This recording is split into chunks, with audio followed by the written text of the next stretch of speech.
I pledge allegiance to the flag of the United States of America and to the republic for which it stands, one nation, under God, indivisible, with liberty and justice for all. Sorry, give it a chair. No, you didn't. The first item on our agenda for tonight is the approval of the minutes. We have minutes from the June 7th meeting. I saw no corrections, and I'll make a motion to approve if there are none. We have a motion and a second. All in favor? Aye. Aye. Aye. Motion passes.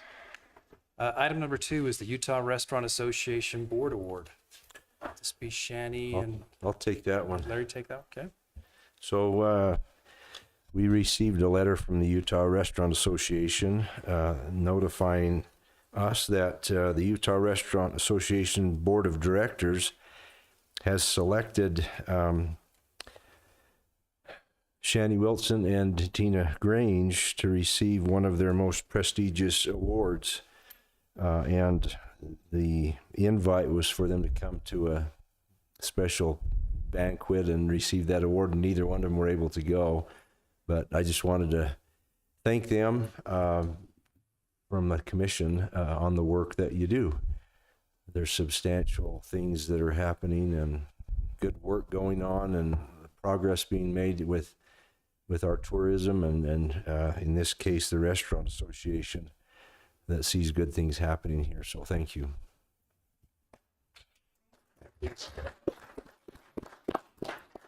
Yeah, speech. No, I'm not going to get away without talking.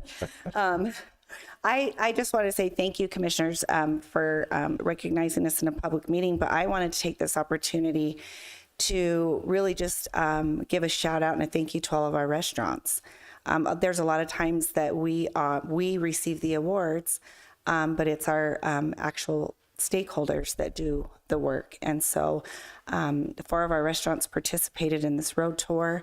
And so they got up early. I know a lot of them made sure their kitchens were scrubbed and their grills looked good. And, you know, everybody was on their best customer service behavior. And so really, I appreciate being recognized here as a department, but more importantly, I want to make sure that we got this award because our restaurants are so wonderful and we have just really great partnerships with them. And so really the award is for them. And so I just want to give a shout out to our restaurants in the corridor. So Thank you. We Thank echo you for that. Appreciate it. Yeah, we do have some good restaurants around here, don't we? So, moving on to item number 3 is the annual certification of the contribution rates, the URS July 1st, 2023 through June 30th, 2024. Hello. Okay, so you have 3 sheets. So the first one is just showing all of the rates, and I highlighted the ones that we're going to talk about. So nothing actually changed. They didn't increase the rates. But if you're looking at Fund 122, there is a member contribution for employer paid, which is a 2.59. That should also be reflected on Fund 222. However, because it's not a required thing, they're not reflecting that. So it kind of looks like it's lower, but really nothing changed. So Fund 222 will also have that 2.59% increase on there because Carbon County opted in a few years ago, and we add that additional pay to public safety. So there's 2 funds for public safety in the tier 2, Fund 122 as well as 222. And then that third page will kind of show you everything. So do you want to tell the folks what these pay, who receives this payment, these wages, the tier 1 public safety? And Yeah, so anybody who was in tier 1 prior to 2011 gets certain rates put into their retirement portion. And then anybody hired after 2011 is in a tier 2. So it's not just public safety, it's all local government employees, but the funds that we are picking up the opt-in is an additional that 2.59% is only for tier 2 public safety. So anybody in law enforcement, and let me see, sorry. And the sheet's backwards. So on the back sheet that I provided, in the third column over, it actually does show that the employee is contributing that 2.59, which has a total of 29.58. And then in the next column over for the tier 2, it's actually saying that they're only going to be at 26.99. They're going to equal, so they'll both be 29.58.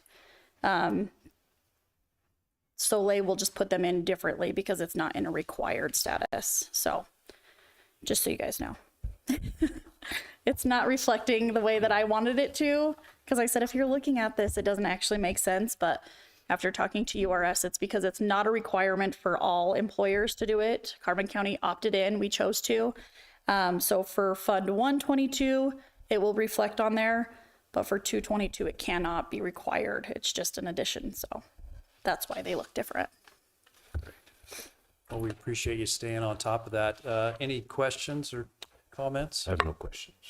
No questions.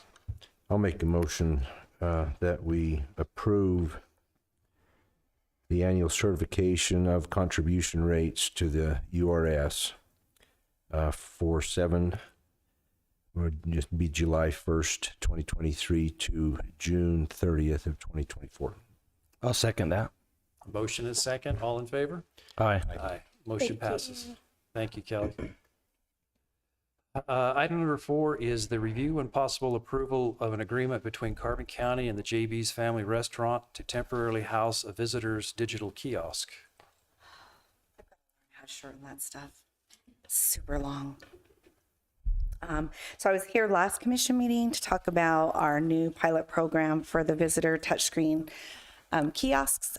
Our board approved to spend up to $5,000 for that project, and so we've chosen the locations. And so this location that we're talking about specifically is for JB's Family Restaurant.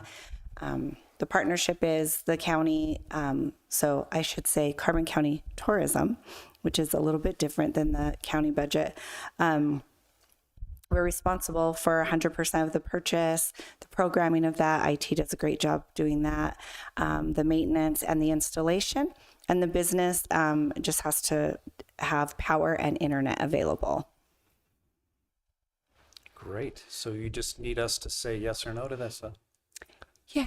Well, because it's a contract between the county and JB. So I think it's a great thing, and people are excited about these digital kiosks. So I'll make a motion to approve the agreement between Carbon County and JB's Family Restaurant to temporarily house a visitor digital kiosk.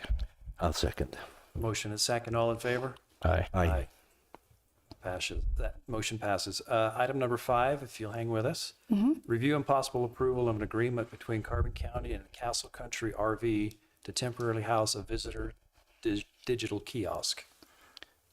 Same thing. I'll make the motion to approve the agreement between Carbon County and Castle Country RV to temporarily house a visitor digital kiosk. I'll second that. Motion is second. All in favor? Aye. Motion passes. thank you. Notice he did that before I had a chance to speak. I love that. Just kidding. Casey's like, let's do this. And since you're just getting I know, I'll worked up, stay. just hang around here. Review and possible approval of agreement with the street media for bus transit advertising. Can you explain what bus transit advertising is to us? This is insane for us. I think it is. I'm so excited because our brand and tourism has grown tremendously over the last few years. It just gives us an opportunity to try different types of advertising. I remember when I first started at the county, we'd have like a newspaper ad or a little bit, a publication in a magazine or something. And so we decided, as part of our 2022 co-op grant application with the state, we asked for $18,000 for out-of-home advertising. So out-of-home can be billboards, bus transit, advertising on benches. And we decided our ad agency is amazing. And so they did the research on what would be the best placement and where to put those ads. And so I included a copy so you guys could see what the ads will look like.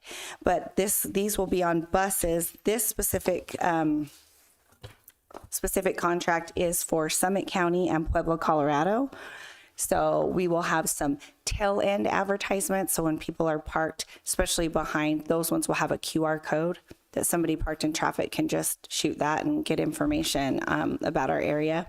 And so we're trying bus ads for the very first time. This is a matching grant. So the total of this agreement is $3,500. That means Carbon County Tourism pays half of that, and the co-op grant pays the other half. Appreciate that. Any questions or comments? No, Just a great idea. one thing to add to that. We do have one additional one. This is Pueblo, Colorado. The other one we have is for, that'll be similar to this, That's also in Colorado, but it was Colorado Springs, wasn't it? Colorado Springs. So we have an additional one coming for approval later. But it's exciting to see the opportunity to break into some other additional markets like the Wasatch Front that are close enough. So Great. I'll entertain a motion. I'll make a motion to approve the agreement with Street Media for bus transit advertising. I'll second. Motion is second. All in favor? Aye. Aye. Aye. Motion passes. Thank you, Commissioners. Thank you. Thank you. The next, number 7, is consideration and possible approval of Wolverine Fuels request for adjustment of property taxes to Utah Code Section 59-2-1347.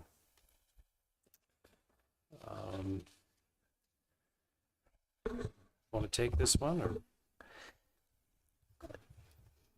Seth, so there's a little bit of confusion on my part because there's also a double taxation issue as well. So is this the double taxation, or is this just the penalties and interest on the late payment? This one's not my item, so I, as far as I know, this has nothing to do with the double taxation. My understanding on this is that the question is just the penalty and interest. So there's 33,663 that's a penalty charge, and 17,252 that's an interest charge, and that's because their taxes last year were not paid until looks like March 1st or something like that. So it was a number of months late, and because their tax bills about $1 million, because that much was owing for that amount of time, there was those penalties and interest with it. So Wolverine Fuel did come to us before the end of the year last year, came to the commission and notified us that they were struggling financially a little bit. They decided and requested, I guess they notified that they were not going to be able to make their payment on their taxes. So they said that they would pay those the first part of the year, which my records show it was February 15th that they actually paid. And there was a penalty, there was interest accrued to that, as we do that on every parcel. We did receive a letter basically asking that, in essence, that we notified you that we were going to be late. We did make a late payment. Can you please help us with any of the late delinquent charges or the interest charges as well? So I guess we're tasked tonight to decide the amount, if any, that we would be willing to work with them on. And I'm open to any discussion on that. Now maybe I can jump in. There's no question. This is a significant employer in the county. The taxes are $1,295,000, and so it's a significant amount of tax that they do pay. And I would assume that the tax is for the Dugout Mine and also Skyline Mine. So it's a big amount. With the nation's war on coal and the uphill battle that all of the coal mines have, and our efforts to try to make sure we don't drive the dagger any deeper. I'm sympathetic towards trying to give them some break on this. When the break's big, it's $52,372 in penalty and interest. So I'm open to trying to give them a little help. I guess the one question I have is they did pay late last year, and we waived the fee. I wonder if it would be appropriate to maybe waive half of it or a portion of it, and collect some of it as well. Yeah, I'm good with that. I'll make a motion that we approve an adjustment of the penalties and interest to be half of what they owe. Does that make sense? Yep. About 26,000. I don't have any other input, and I could second that. Okay, we have a motion and a second. All in favor? Aye. Aye. Aye. Motion Commissioners, passes.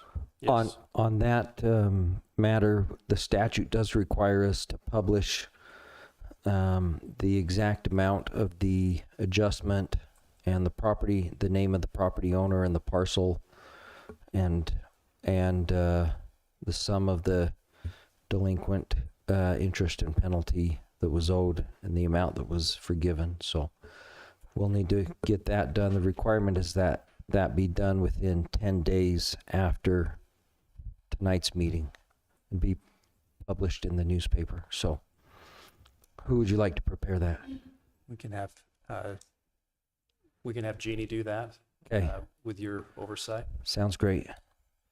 The amount I'm coming up with here would be the total with penalty and interest was $52,457 and 65 cents. Half of that would be $26,228 and went out to a decimal point at 0.3. I've got 52,372. I got their own paper. They calculate, there's a different amount in their request. I'm not sure if the total's the same, but in their mind, 50,000 of it was, well, if you look at the tax roll record that's provided, those are the amounts that Seth mentioned, the 17,000 plus for interest and 33,000 for penalty.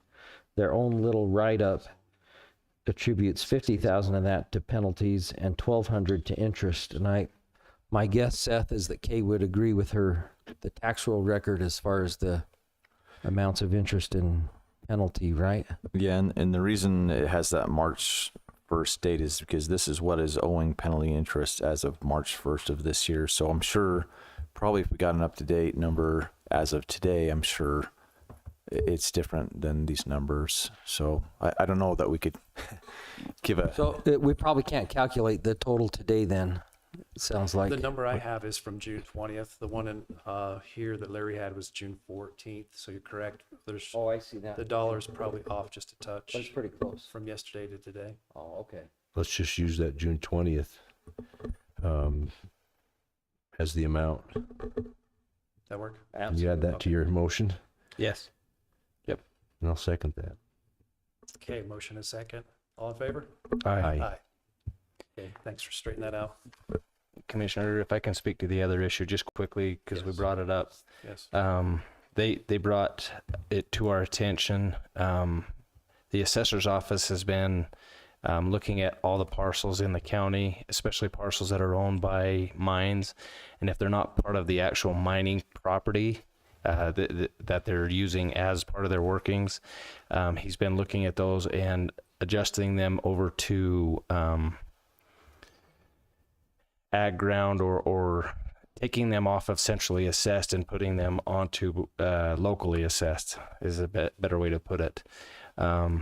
what had happened is he had moved some of those parcels over, and somewhere in the communication with the state kept it on their tax rolls, we kept it on ours, and so they received a bill for both locally assessed and centrally assessed. So we need to make an adjustment, and we'll continue to work on that as well, so they can receive. And I believe it was for last year and this year, so we'll have to make an adjustment for the 2 years. Okay. Thank you for that. Appreciate it. Moving on to item number 8 is consideration and possible approval of a cooperative agreement between the Utah Division of Forestry, Fire, and State Lands in Carbon County. I thought maybe we would have Justin here, but anybody like to take that one? I think this is our standard agreement regarding forest fire efforts, and we really work close with Forest Service, the BLM, and the county when there's a fire that starts, and sometimes even in our efforts to mitigate fires before they start.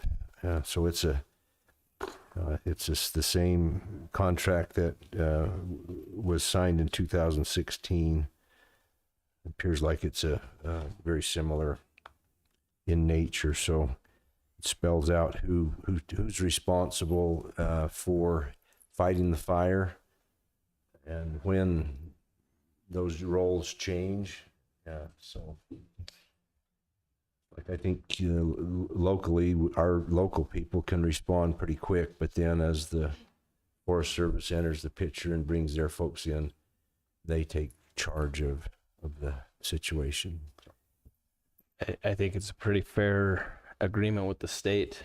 Some of these fires could be very costly to us as a county that have happened in the past, and because we work with the state, it keeps our costs down significantly.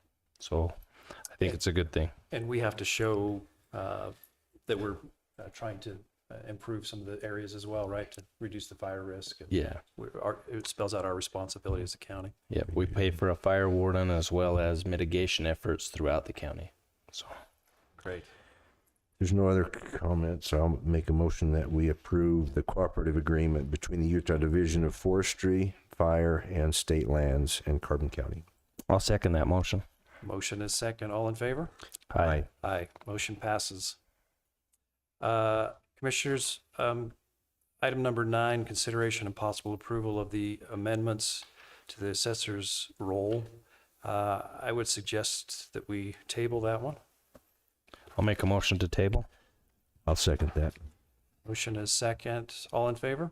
Aye. Aye. Aye. Motion passes. We'll table that one, Jeannie, for the next commission meeting. Item number 10 is consideration and possible approval of the solid waste disposal agreement between ECDC and Carbon County. Let Commissioner Hope speak to that. Commissioners, last year we approved a small rate increase for ECDC, and this is just the agreement to finalize that.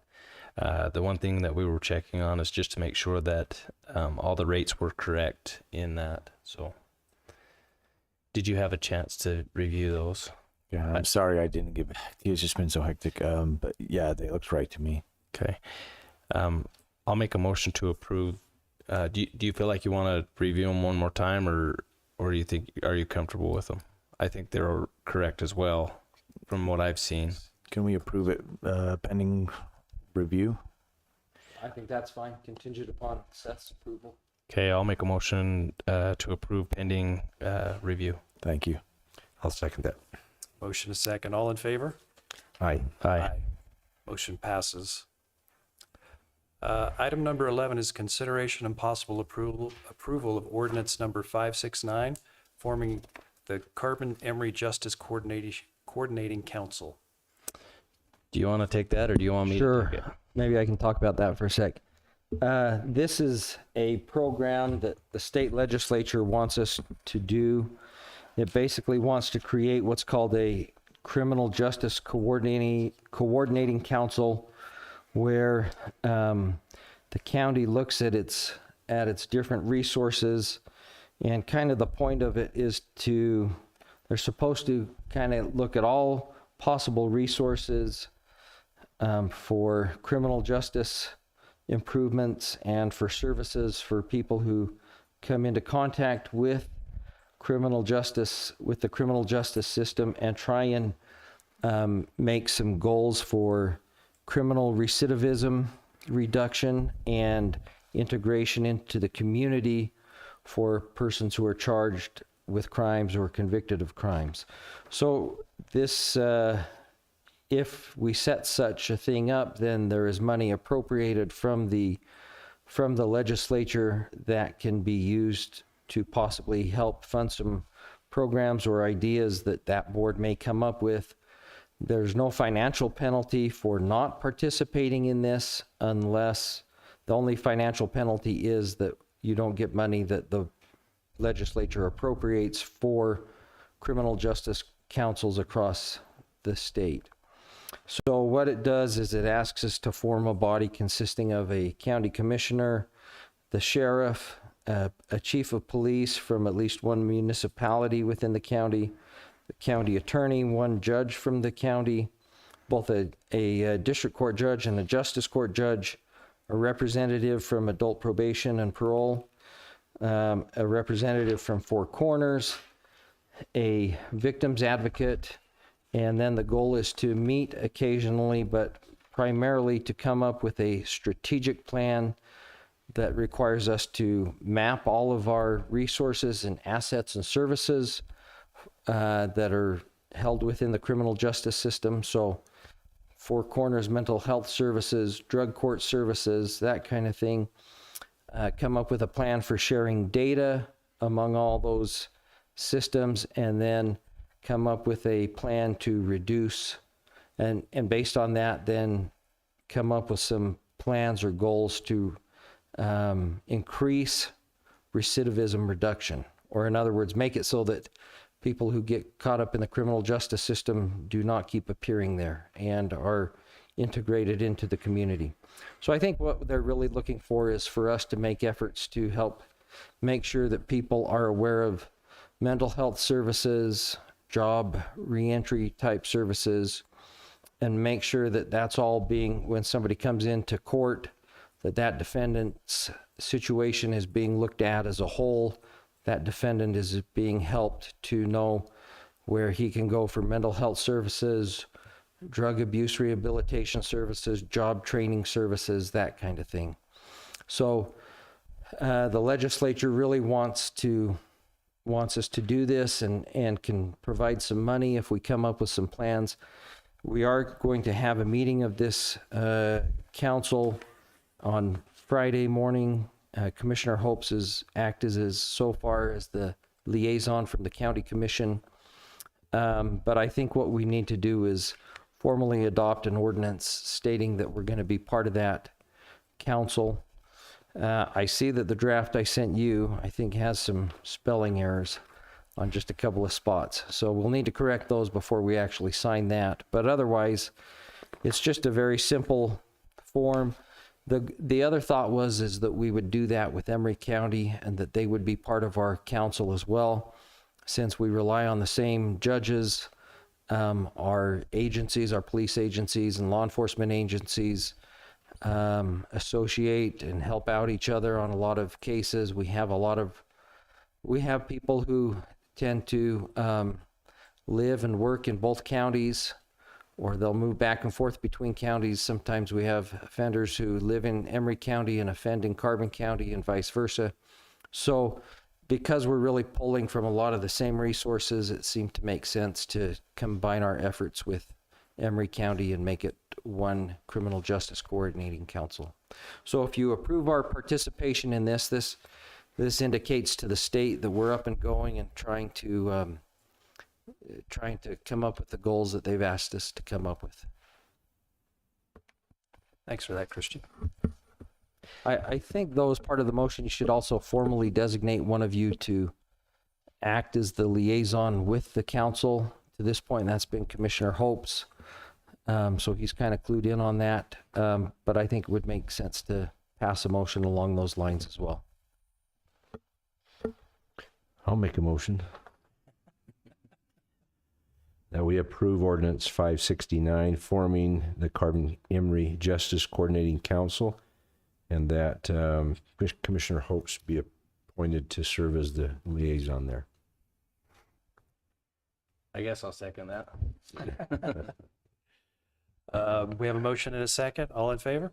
Aye. Aye. Motion passes. Continuing this pick on Mr. Hopes, Commissioner Hopes, excuse me. Item number 12 is consideration and possible approval of Casey Hopes as the Carbon County Commissioner Chair beginning July 1st, 2023. Can I step down and make a motion? You have that option. Well, thanks, Tony, for taking that responsibility the last 6 months. But I'll make the motion that we approve Casey Hopes as the Carbon County Commission Chair beginning July 1st, 2023. Sure, I'll second it. Motion and a second. All in favor? Aye. Item 13 is a possible closed session to discuss possible impending or imminent litigation. I think that one could be tabled for tonight, and Do you have time to visit? we do. Just take 5 minutes. Sure. It'll be pretty quick. Okay, I'll make a motion to enter into closed session for pending imminent litigation. I'll second. Okay. We are in closed session as of 5:02. Thanks for coming, Larry. All right.